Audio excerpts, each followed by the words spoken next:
Hello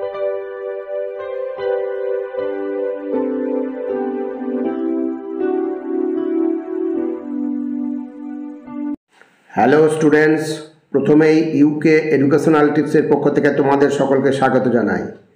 2025 সালের পুষ্টিবিজ্ঞান suggestion হিসাবে আজকে যে ভিডিওটি দেওয়া হয়েছে তোমরা লক্ষ্য করো। দ্বাদশ শ্রেণীর পুষ্টিবিজ্ঞান এসএকিউ সাজেশনের সমাধানের পার্ট 1 এর আগের ভিডিওতে দেওয়া হয়েছে। তোমরা যারা এখনও দেখোনি তারা প্লেলিস্ট থেকে দেখে নিও। আজকে এই সাজেশনের সমাধানের পার্ট 2 আলোচনা করা হচ্ছে, অতএব তোমরা অতি গুরুত্ব সহকারে দেখো এবং তৈরি করে নাও। টেস্ট এবং ফাইনাল পরীক্ষার প্রস্তুতি হিসাবে যে প্রশ্নোত্তরগুলো দেওয়া হয়েছে সেগুলি ভেরি ইম্পর্টেন্ট, তোমাদের আগামী পরীক্ষায় বিশেষভাবে সাহায্য করবে। এখানে অতি সংক্ষিপ্ত প্রশ্নোত্তর, প্রতিটি প্রশ্নের মান হচ্ছে 1। আজকে প্রথম প্রশ্ন হচ্ছে এফটিটি কি? এফটিটি হলো ফেলিওর টু থ্রাইভ, অর্থাৎ শিশুর ত্রুটিপূর্ণ আহারজনিত বৃদ্ধিতে ব্যর্থতা সংক্রান্ত সমস্যা।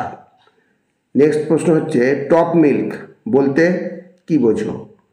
বিশেষ অসুবিধাজনিত কারণে বা শিশুর 6 মাস বয়সের পর থেকে মাতৃদুগ্ধের পরিবর্তে যে সমস্ত কৃত্রিম দুগ্ধ শিশুকে দেওয়া হয় সেগুলি হলো গরু, মহিষ, ছাগল, ভেড়া প্রভৃতি প্রাণীর দুধ এবং গুঁড়ো দুধ। এই দুধকে টপ মিল্ক বলে। নেক্সট, ল্যাক্টোফেরিনের কাজ কি? কোলোস্ট্রাম এবং পরিণত মাতৃদুগ্ধে উপস্থিত ল্যাক্টোফেরিন এক প্রকার লৌহঘটিত আবদ্ধকারী প্রোটিন যা স্ট্যাফাইলোকক্কাস, ইকোলাই প্রভৃতি ব্যাকটেরিয়ার জীবাণুর লোহা গ্রহণের পথ আটকে দিয়ে তাদের বৃদ্ধি প্রতিরোধ করে। ভেরি ইম্পর্টেন্ট প্রশ্ন, অতএব অতি অবশ্যই তোমরা তৈরি করে নিও। এবার নেক্সট প্রশ্ন হচ্ছে শিশুদের ক্রেটিনিজম রোগের কারণ কি? আয়োডিনের অভাবে থাইরয়েড গ্রন্থির ক্ষরণ কম হয়। এই থাইরয়েড গ্রন্থির প্রধান এই খনিজটা হচ্ছে কি? আয়োডিন। আয়োডিনের অভাবে থাইরয়েড গ্রন্থির ক্ষরণ কম হয়। এই অবস্থাকে হাইপোথাইরয়েডিজম বলে। শিশুদের ক্ষেত্রে হাইপোথাইরয়েডিজমের ফলে ক্রেটিনিজম রোগ দেখা দেয়।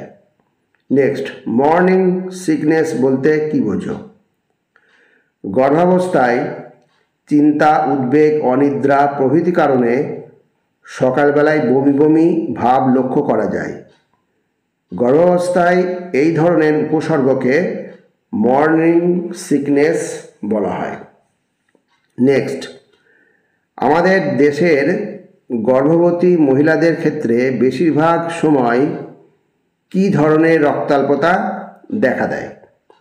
আমাদের দেশের গর্ভবতী মহিলাদের ক্ষেত্রে বেশিরভাগ সময় লৌহ ঘটিত রক্তাল্পতা দেখা দেয়। নেক্সট, 7 নম্বর প্রশ্ন হচ্ছে সদ্যজাত শিশুর দৈনিক কত তাপশক্তির প্রয়োজন হয়? সদ্যজাত শিশুর দৈনিক 92 কিলোক্যালোরি তাপশক্তির প্রয়োজন হয়। এখানে যে প্রশ্ন উত্তরগুলো দেওয়া হয়েছে প্রত্যেকটাই কিন্তু ভেরি ইম্পর্টেন্ট প্রশ্ন, অতএব প্রত্যেকটা প্রশ্ন তোমরা অতি অবশ্যই তৈরি করে নেবে এবং লিখে প্র্যাকটিস করবে, তাহলে তোমাদের মনে থাকবে। এখানে 8 নম্বর প্রশ্ন হচ্ছে যে কোনো 2টি কারণ উল্লেখ করো যেগুলির জন্য স্বল্প ওজনযুক্ত অর্থাৎ LBW শিশুর জন্ম হয়।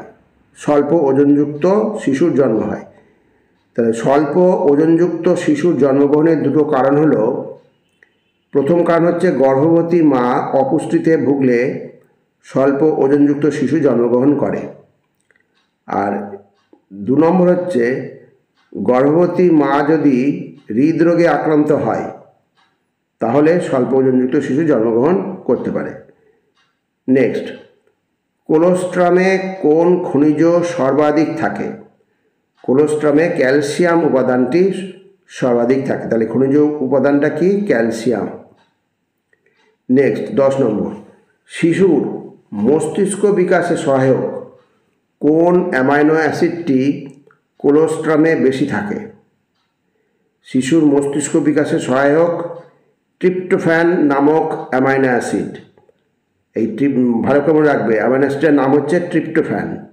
ট্রিপ্টোফ্যান নামক অ্যামাইনো অ্যাসিডটি কোলোস্ট্রামে বেশি থাকে। নেক্সট, কোয়াশিওরকরের কারণ কি?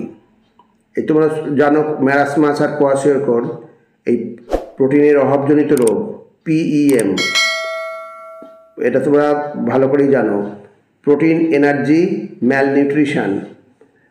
কোয়াশিওরকরের প্রধান কারণ হলো শিশুদের খাদ্য তালিকায় প্রোটিন সমৃদ্ধ খাদ্যের অভাব। এবার 12 নম্বর, কেরাটোম্যালেসিয়া কি? কেরাটোম্যালেসিয়া হলো ভিটামিন এর অভাবজনিত রোগ। আর এখান থেকে এটা মনে রাখবে, খুব ভালো করে মনে রাখবে, ভিটামিন এর অভাবজনিত রোগ। আবার অন্য দিক থেকে প্রশ্ন আসতে পারে যে কোন ভিটামিনের অভাবে কেরাটোম্যালেসিয়া রোগ হয়, তখন লিখবে ভিটামিন এর অভাবে কেরাটোম্যালেসিয়া রোগ হয়। তাহলে সেই জন্য আমরা এখানে দেখি যে কেরাটোম্যালেসিয়া হলো ভিটামিন এর অভাবজনিত রোগ। এই রোগে আক্রান্ত শিশুর চোখের সাদা অংশ শুকিয়ে যায় এবং পরের দিকে চোখের মণি আক্রান্ত হয়। এবার 13 নম্বর প্রশ্ন, আর এক সুন্দর প্রশ্ন, ভেগানস কাদের বলা হয়? যে সকল ব্যক্তিরা সব ধরনের প্রাণীজ খাদ্যকে বর্জন করে, এমনকি দুধ পর্যন্ত গ্রহণ করে না, তাদেরকে ভেগানস বলে। নেক্সট, CFTRI এর সম্পূর্ণ নাম কি? CFTRI সম্পূর্ণ নাম হলো central food technological research institute. ভালো করে মনে রাখবে, central food technological research institute. এবার 15 নম্বর, খেসারির ডালে কোন ক্ষতিকারক পদার্থ থাকে? এখানে দেখি আমরা খেসারির ডালে beta oxalyl amino alanine, beta oxalyl amino alanine নামক ক্ষতিকর পদার্থ থাকে। নেক্সট, ডাল জাতীয় খাদ্যের অঙ্কুরিতকরণের ফলে কোন ভিটামিনের পরিমাণ বৃদ্ধি পায়? ডাল জাতীয় খাদ্য, ডাল জাতীয় খাদ্য বলতে যেমন ছোলা, মটর, এইগুলো। ডাল জাতীয় খাদ্যের অঙ্কুরিতকরণের ফলে ভিটামিন সি এর পরিমাণ বৃদ্ধি পায়। নেক্সট, ICMR এর সম্পূর্ণ নাম কি? ভেরি ভেরি ইম্পর্টেন্ট প্রশ্ন, এবং তোমরা সকলেই জানো যে ICMR এর সম্পূর্ণ নাম হলো Indian council of medical research. ভালো করে মনে রাখবে, Indian council of medical research. এবার নেক্সট,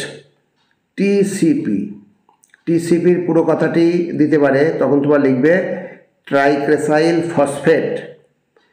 এই ট্রাইক্রেসাইল ফসফেট কোন খাদ্যে ভেজাল হিসাবে মিশ্রিত হয়? TCP অর্থাৎ ট্রাইক্রেসাইল ফসফেট সর্ষের তেলের সঙ্গে ভেজাল হিসাবে মিশ্রিত হয়। নেক্সট 19 নম্বর, সোডিয়াম নিয়ন্ত্রিত পথ্য কাদের দেওয়া হয়? নেফ্রাইটিস, উচ্চ রক্তচাপ, যকৃৎ সিরোসিস, হৃদরোগ প্রভৃতি রোগে আক্রান্ত ব্যক্তিদের সোডিয়াম নিয়ন্ত্রিত পথ্য, এটা পত্র হবে না, পথ্য, সোডিয়াম নিয়ন্ত্রিত পথ্য দেওয়া হয়। পরবর্তী প্রশ্ন, পলিইউরিয়া কি? ডায়াবেটিস ইনসিপিডাস রোগে আক্রান্ত কোনো রোগীর মূত্রের মাধ্যমে বেশি পরিমাণ জল নির্গত হয়, যাকে পলিইউরিয়া বলে।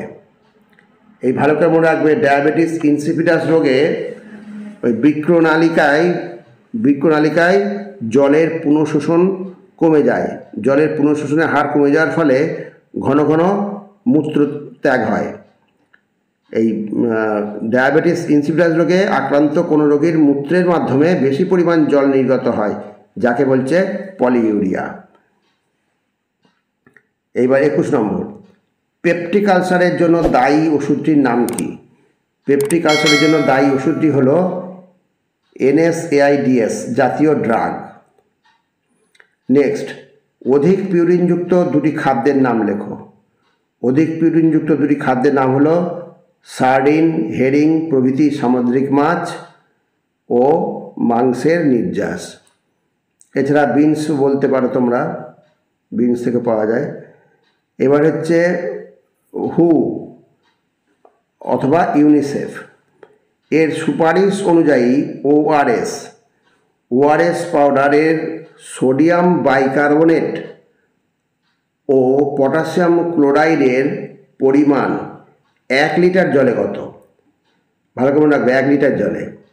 তাহলে বাণিজ্যিক ওআরএসে সোডিয়াম কার্বনেটের পরিমাণ হলো 2.5 গ্রাম পার লিটার, 1 গ্রাম জলে 2.5 গ্রাম, এবং পটাশিয়াম ক্লোরাইডের পরিমাণ হলো 1.5 গ্রাম পার লিটার, অর্থাৎ 1 লিটার জলে 1.5 গ্রাম।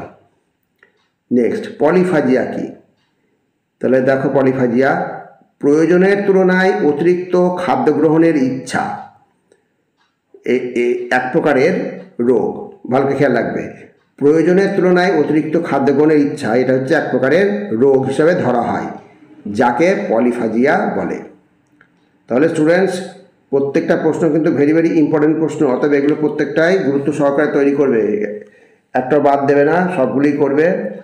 আর স্টুডেন্টস, এ প্রসঙ্গে বলি, ভিডিওটি যদি ভালো লাগে অবশ্যই সাবস্ক্রাইব করো, এর সাথে একটা লাইক দিও এবং তোমার ফ্রেন্ডসদের মধ্যে ভিডিওটি শেয়ার করো। তাহলে স্টুডেন্টস, আজকে এখানেই শেষ করি। তোমরা সকলে ভালো থেকো, সুস্থ থেকো। Thank you very much.